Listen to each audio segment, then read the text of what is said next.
بسم الله الرحمن الرحيم الحمد لله رب العالمين وصلى الله وسلم على سيد المرسلين سيدنا محمد وعلى آله وصحبه وسلم أجمعين أما بعد ولا ليال كسود وهذا حلقته قابنا يعني اسكو حسوسين سيدان بشهر رمضان بركيسان وقفا إذا سن لهين waxaan ka soo hadalnay qaybaha dadku ay qaybsamaan bisha Ramadaan qaybtii sideedaad baan ka bilaabaynaa xalqadan kooban qaybtii sideedaad waxa weeye al-haa'id haweenta caadada qabta bisha Ramadaan ama caadada ay ku dhacdo dhiiga caadada xaraam buu ka yahay inay soonto kana ansixi maayo mana soon inay soontana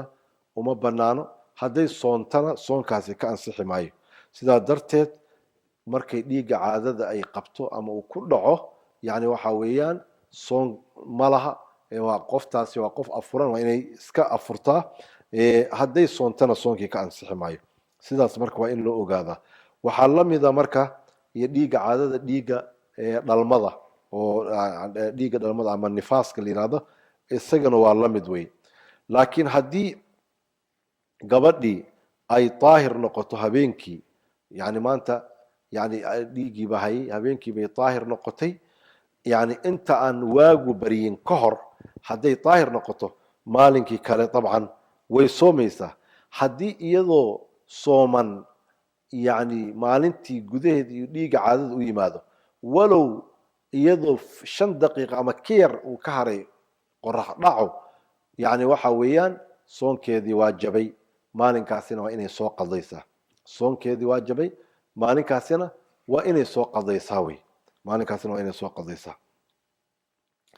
qaybta sagaalaad ee qaybaha dadka waxa kamid ah haweeneyda uurka leh ama haweeneyda ilmo nuujinayso oo markaas naftoodii u baqay ama ilmahoodii u baqay yani waxa u banaan inay iska afuraan oo soonkoodii ma aragtay ay jabiyaan oo soo qadeeyaan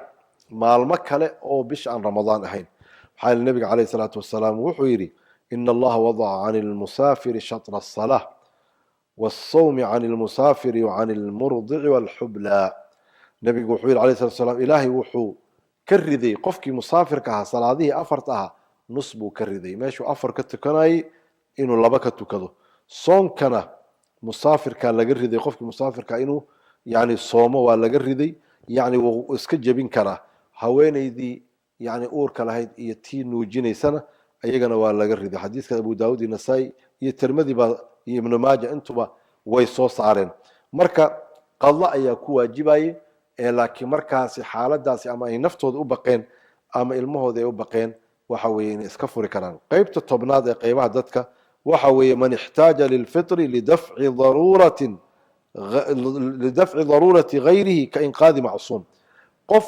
ay daruuro u geysay inuu afuro oo mesela inuu isbadbaadiyo qof kale mesela qof biyo ku dhacay ayaa inuu soo badbaadiyo u baahan yahay isaguna gaajo tacbaan leeyahay hadee awoodiisiba tacbaana marka in uu cunto cuno si ugu qawiyeysto ugu xoogeysto si uu qofkaas u badbaadiyo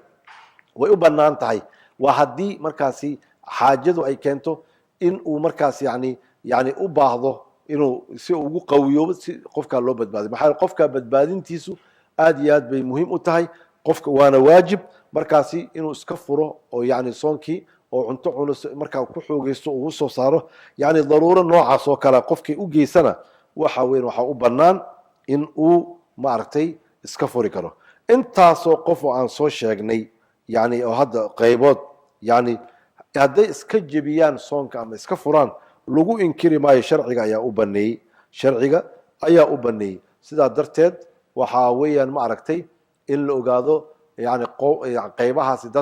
dadku intaas oo qaybood bay ka koobmaan qaybta adiga aad kaga jirtaba inaad ogaato wixii xukunka sharciga u yahay hada wabillahi tawfiiq jazakumullahu khayran ala husni istimaa'ikum wassalamu alaykum wa rahmatullahi wa barakatuh